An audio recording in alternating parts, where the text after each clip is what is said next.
کسی اور موقع کے لیے آپ کی خدمت بیان کروں، مگر جس ایک جملے کے لیے کیا فرماتے ہیں؟ تخافون قوما کانا یلعب فی الطفولیہ کیف کانا یلعب فی الطفولیہ کیفا کانا فی الرجولیہ. تم اس گھر کو، اس قبیلے کو موت سے ڈرا سکتے ہو جو بچپنے میں موت کی کلائی موڑتے ہو، وہ جوانی میں کیا ہو؟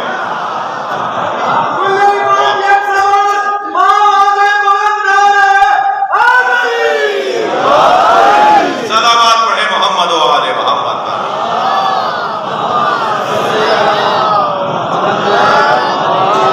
تو موت ان کے لیے موت نہیں ہے. انہوں نے موت سے پیار کرنا سکھایا ہے، انہوں نے موت سے محبت سکھائی ہے. کسی کو اگر آب حیات پینا ہے نا تو وہ علی ولی اللہ پڑھ لے، وہ کبھی مرنے نہیں پائے گا، اس لیے کہ اس دروازے سے سچائی موت کے ذائقے کو بدل دیتی ہے. یہ ذائقہ، یہ کھڑائی کچھ اور ہے، یہاں کے سے پانی پینے والا ہی کچھ اور ذوق رکھتا ہے. جی سب سے زیادہ اس گھر نے مصیبتوں کا سامنا کیا، مگر ہر مصیبت کے اوپر اللہ کا شکر ادا کیا. بلکہ شکر تو عنوان بہت مختلف ہے، یہاں عناوین اس سے زیادہ ہے. یہ جو دروازہ، یہ جو گھرانہ، یہ جو قبیلہ، یہ جو خاندان، یہ جو انجمن عصمت و طہارت ہے، ان کے فضائل دو طرح کے ہیں. کچھ فضائل وہ ہیں کہ جو مجھے اور آپ کو ملموس ہو جاتے ہیں، محسوس ہو جاتے ہیں، جن کے بارے میں کیوں اور کیسے کا سوال ہی نہیں ہوتا. بہت واضح، بہت روشن بات ہے. مثلا میدان بدر کے اندر مولا علی کا جنگ کرنا، جہاد کرنا، تلوار چلانا، دشمن کو مارنا اور شجاعت اور بہادری کا مظاہرہ. احد کے اندر کیا ہوا، خیبر خندق کے اندر کیا ہوا، علی بن ابی طالب نے شجاعت کے حدود کو معین کیا. وہ کسی طرح دو باتیں نہیں ہے، کون ہے جو اس کا انکار کر سکے گا؟ مثلا سخاوت اس گھرانے کی ساری دنیا مل کر بھی انکار نہیں کر سکتی. سخاوت اس گھرانے کی، دروازے پر تو یتیم، مسکین اور اسیر آئے تھے، آیا ایک تھا، روٹیاں مانج دی. تو ان کا انداز کچھ اور ہے. یہ نہیں کہ ایک مانگ رہا ہے تو ایک دے دیں، مانگ رہا ہے جس دروازے پہ جتنے رہتے ہیں سب دیں گے. تو سخاوت کا ان کا انداز ہی کچھ اور ہے، جس کا کوئی انکار نہیں ہے، کوئی انکار نہیں کر سکتا. جی مثلا قرآن میں اس قبیلے کی تعریف، اس خاندان کی اللہ نے تعریف کی، وَيُطْعِمُونَ الطَّعَامَ عَلَىٰ حُبِّهِ مِسْكِينًا وَيَتِيمًا وَأَسِيرًا وَالَّذِينَ يُنْفِقُونَ فِي السَّرَّاءِ وَالضَّرَّاءِ. ایک قبیلہ، ایک خاندان، ایک انجمن ایسی بھی ہے جو دارائی میں بھی عطا کرتا ہے اور ناداری میں بھی بخشتے ہیں. نہیں ہوتا تب بھی دیتے ہیں، ہوتا ہے تب بھی دیتے ہیں. تو ہوتا ہے دینا تو سمجھ میں آتا ہے، نہیں ہوتا تو کیسے دیں گے، کیا دیں گے؟ ایک جوان کہنے لگا مولانا پیسے نہیں ہوں گے تو ہم کیسے دیں گے؟ میں نے کہا نہیں، تم دینے والے ہوتے تو تمہارے پاس پیسہ ہوتا. پیسے سے کوئی تعلق سخاوت کا نہیں ہے، ایک کیفیت ہے. ان مفاہیم کو کسی طور حتیٰ بہت ہی بغضی انسان بھی انکار نہیں کر سکتا. لیکن کچھ فضائل اہل بیت کے ایسے ہیں جن کے لیے کلاس پڑھانا پڑے گی، کلاس کو معیاری کرنا پڑے گا. کچی پکی والوں کو سمجھ میں نہیں آئے گی. خاندانی آبا و اجداد سے جو عزادار ہیں انہیں بات سمجھ میں آئے گی. اب میری مشکل یہ ہے، کوئی سلوات ہدیہ کرے تو عرض کرتا ہوں. اب مجھ خطیب کی، مجھ ذاکر کی مشکل یہ ہے کہ مجلس میں تو بہرحال وہ بھی تشریف فرما ہے جو آبا و اجداد سے عزادار ہیں، اور وہ بھی تشریف فرما ہے جو پہلی مرتبہ امام بارگاہ میں آئے. میں بھائی آپ کو نہیں کہہ رہا پریشان کیوں ہو رہے ہیں، جو آیا ہے وہ خود ہی جانتا ہے کہ وہ پہلی دفعہ آیا ہے. میری ہر مجلس میں 1 2 3 ایسے لوگ مجھے مل جاتے ہیں کہ مولانا پہلی دفعہ امام بارگاہ دیکھا ہے. وہ یقیناً پہلی دفعہ آئے گا تو دوسری دفعہ پھر آئے گا. یہاں کا ذائقہ ہی کچھ اور ہے. میرے شیعہ بچوں، خود نیاز کھائی، خود کھالی، خود پکا لی، خود کھا لی، یہ ہنر نہیں ہے۔ نیاز انہیں کھلاؤ جو نیاز نہیں کھاتے، نیاز انہیں پہنچاؤ جو نیاز نہیں کھاتے۔ واپس کرتے تو ناراض نہ ہو، دوبارہ بھیجو، دوبارہ ناراض واپس کرتے تو پھر سے بارہ بھیجو۔ ایک ایسا وقت آئے گا جو وہ نیاز بھیجیں گے کہ ہم بھی نیاز بناتے ہیں۔ اخلاق سے بہتر کوئی تبلیغ کا طریقہ نہیں ہے جی۔ یہ ہے تعداد ہے، آہستہ آہستہ آپ کی طرف راغب ہو رہی ہے۔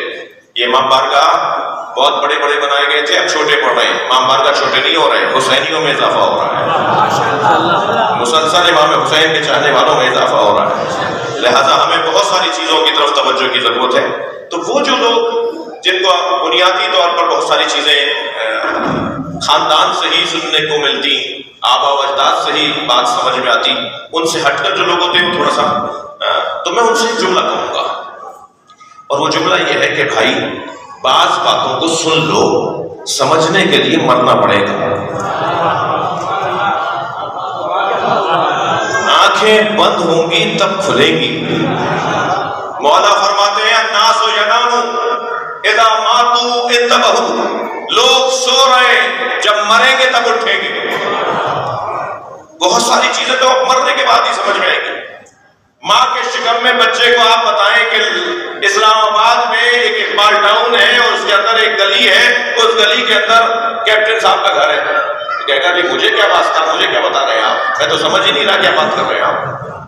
میں تو جب دنیا میں جاؤں گا، کچھ بڑا ہو جاؤں گا، کچھ سمجھ پڑ جائے گی تو جا کے دیکھ لوں گا جو آپ کہہ رہے ہیں، مجھے تو ابھی کچھ سمجھ میں ہی نہیں آ رہا۔ بہت سارے فضائل ایسے ہیں جن کو مرنے کے بعد دیکھیں گے کہ علی محشر میں آئیں گے کیسے، سیدہ کا محشر میں ورود کیسے ہوگا۔ جب قبر میں جائیں گے تب پتہ چلے گا کہ علی کا چہرہ انور کیسا ہے۔ صلوات پڑھے محمد و آل محمد۔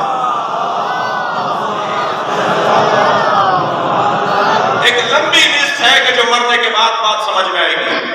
آج دنیا میں زندگی میں انہیں سن لوں تاکہ میں غیر مانوس نہ رہنے پاؤں، مرنے کے بعد نئی بات نہ لگے، یہ میں نے سن لی تھی جو اب مجھے سمجھ میں آ رہی ہے۔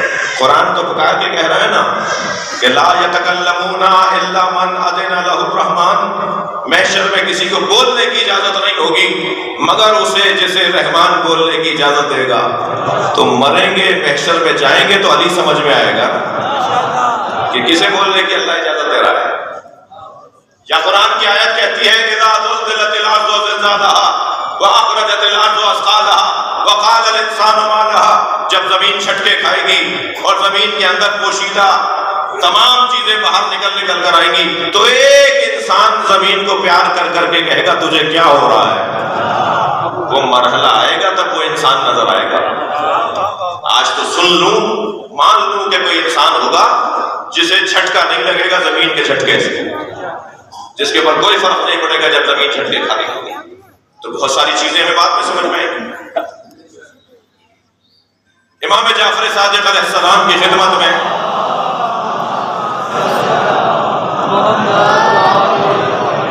سدیر سیروفی امام کے خاص شاگرد ہیں، اپنے تمام ساتھیوں کے ہمراہ امام کے اصحاب کے ہمراہ تشریف فرمائے، آواز دے کر کہتے ہیں فرزند رسول مجھے سیدہ کی کوئی فضیلت بتائیں۔ میرے مولا مسکرائے اور فرمایا اے سدیر میں تمہیں ایک ایسی فضیلت بتاتا ہوں جس فضیلت کے راوی میرے اجداد ہیں۔ میں نے اپنے بابا محمد باقر سے سنا اور انہوں نے اپنے بابا زین العابدین سے سنا اور انہوں نے اپنے بابا حسین سے سنا اور انہوں نے اپنے بابا علی سے سنا اور انہوں نے رسول اللہ سے سنا اور رسول اللہ کو اللہ نے بتایا۔ اس حدیث کو کہتے ہیں حدیث سلسلۃ الذہب، جس حدیث کے سارے راوی معصوم ہوں اسے کہتے ہیں سونے کی کڑیوں والی حدیث۔ جتنی بھی کڑیاں ہیں نا ان فلان ان فلان ان فلان فلان فلاں سے فلان فلاں سے، وہ سب کے سب معصوم اگر ہوں تو اس حدیث سے زیادہ معتبر حدیث کوئی نہیں ہے۔ سارے معتبر، سارے کائنات کے بڑے لوگ اس روایت کے راوی فرماتے ہیں کہ میرے بابا نے ان سے اور انہوں نے اپنے بابا سے، اور یہاں تک کہ رسول اللہ نے فرمایا کہ جب ان سے ایک صحابی نے پوچھا جیسے تم آج مجھ سے پوچھ رہے ہو، تھک تو نہیں رہے آپ؟ سب لوگ بسم اللہ نہیں کہہ رہے، کیا کرو؟ تو صلوات پڑھ لیں محمد و آل محمد.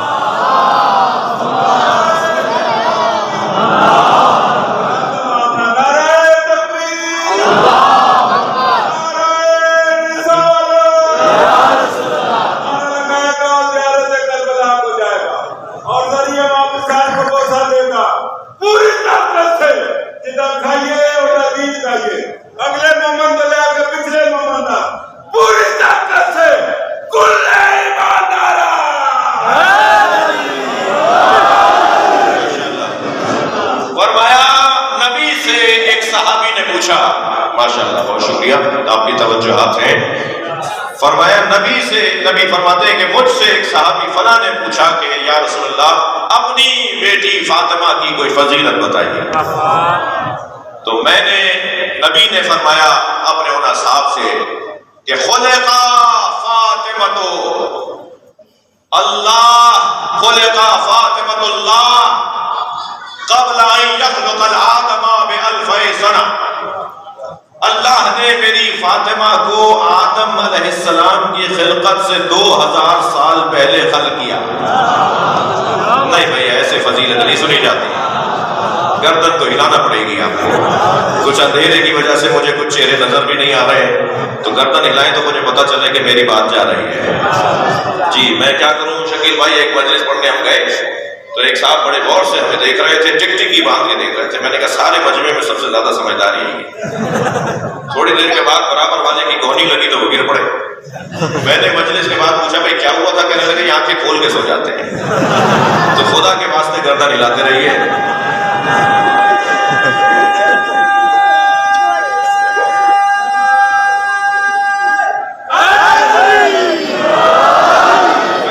فضائل پر تو بولنا پڑے گا نا آپ کو.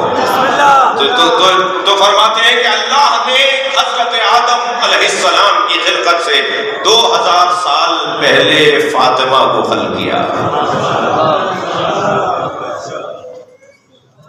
آدم نہیں تھے تو زمین و آسمان نہیں تھا، سورج بھی نہیں تھا. سورج گردش کرتا ہے تو لمحہ بنتا ہے، منٹ بنتا ہے، گھنٹہ بنتا ہے، دن بنتا ہے، ہفتہ بنتا ہے، مہینہ بنتا ہے، سال بنتا ہے. جی سورج تھا ہی نہیں تو سال کیسے تھے؟ سمجھ لو، سن لو. ضروری تو نہیں ہے کہ ساری باتیں آج ہی سمجھ آ جائیں گی. صلوات پڑھیں ذرا محمد و آل.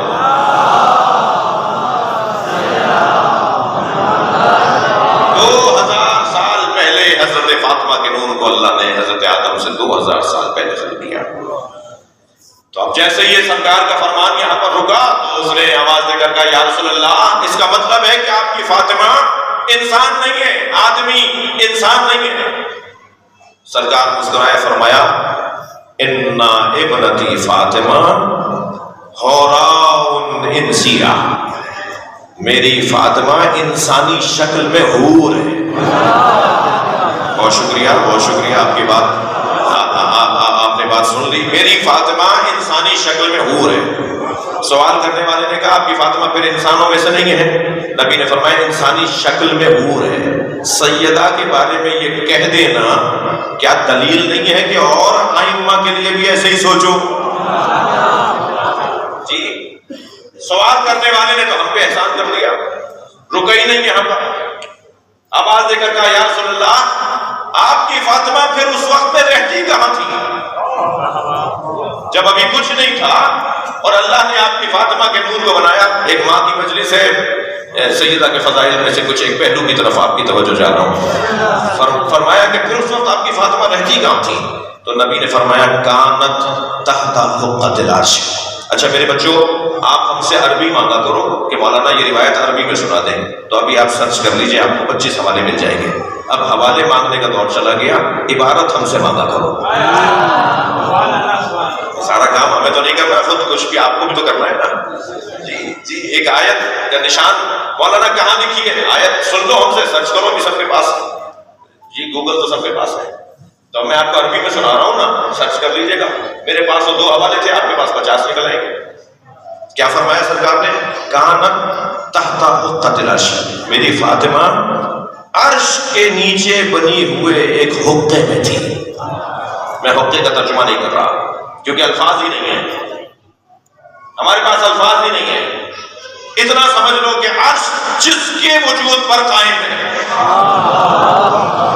میری فاطمہ تحت حقت العرش۔ اچھا، میں نے جب اس حدیث کے اوپر کام کیا، محنت کی کہ میں ذرا اس کو دیکھوں اور اس کے پہلوؤں کو، تو 3 اور عبارتیں نظر آئیں۔ نحنو فی سرداق العرش، جب آئمہ سے پوچھا کہ آپ اس وقت کہاں رہتے تھے، فرمایا ہم عرش کی تہ میں تھے۔ اچھا، اگر تھکے نہیں ہیں تو میں اس سے گریز لے رہا ہوں۔ شام کا دربار مدینے میں لگا۔ میرے بھائی اس کا ایک کو ختم کر دو گے تو مجھے اور آسانی ہو جائے گی۔ شام کا دربار، توجہ، شام کا دربار ایک دفعہ مدینے میں لگا۔ اشاروں میں ہی بات ہوگی، آپ پہنچ جائیے گا کہ کون سا دربار شام کا مدینے میں لگ سکتا ہے۔ اور کرسی امام حسن کی خالی رہی، یہاں تک کہ دربار برخاست ہونے لگا تو امام دربار میں تشریف فرما ہوئے۔ سارا مجمع امام کو دیکھ کر کھڑا ہو گیا، امام کو کرسی کی طرف لے جایا گیا۔ آپ ابھی بیٹھے ہی تھے کہ شام کے حاکم نے وہ جو انبار تھا تو تحفوں کا، ہدیوں کا، نذرات کا، نذرانوں کا، اس کا ایک انبار تھا، اپنے غلام کو بلا کے کہا سارا یہ حسن مصطفیٰ کے سامنے رکھ دو، یہ سارے ہدیے وہاں اٹھا کے رکھ دو۔ اور جیسے ہی اس نے لے جا کے رکھا تو امام کو دیکھ کے کہا انا ابن الہندہ، میں ہندہ کی اولاد ہوں۔ تو امام نے وہ ہدیے رکھنے والے غلام کو دیکھ کر فرمایا یہ میں نے تجھے سارے بخش دیے ہیں، اور دیکھ کے فرمایا انا ابن فاطمہ الزہرا۔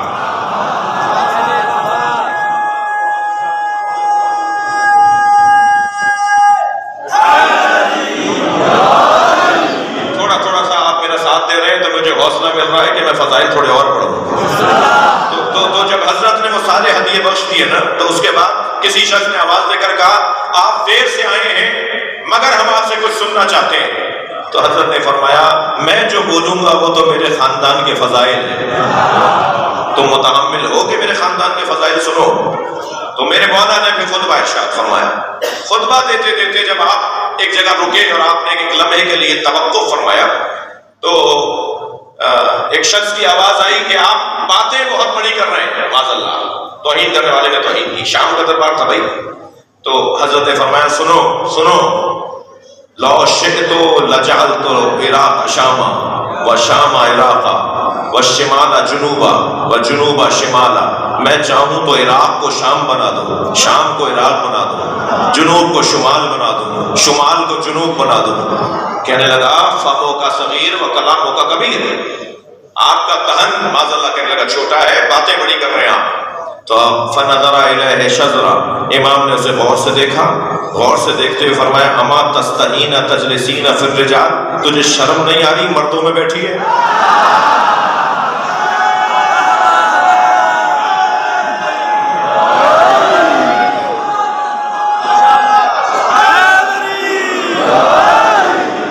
ولایت تکوینی کا مظاہرہ تھا، یہ کائنات پر تصرف کر سکتے ہیں اس کا اظہار تھا۔ فرمایا تم مردوں میں آ کے بیٹھی ہے، تجھے شرم نہیں آ رہی؟ تو اس کی کیفیت بدلنے لگی تو جانے لگی۔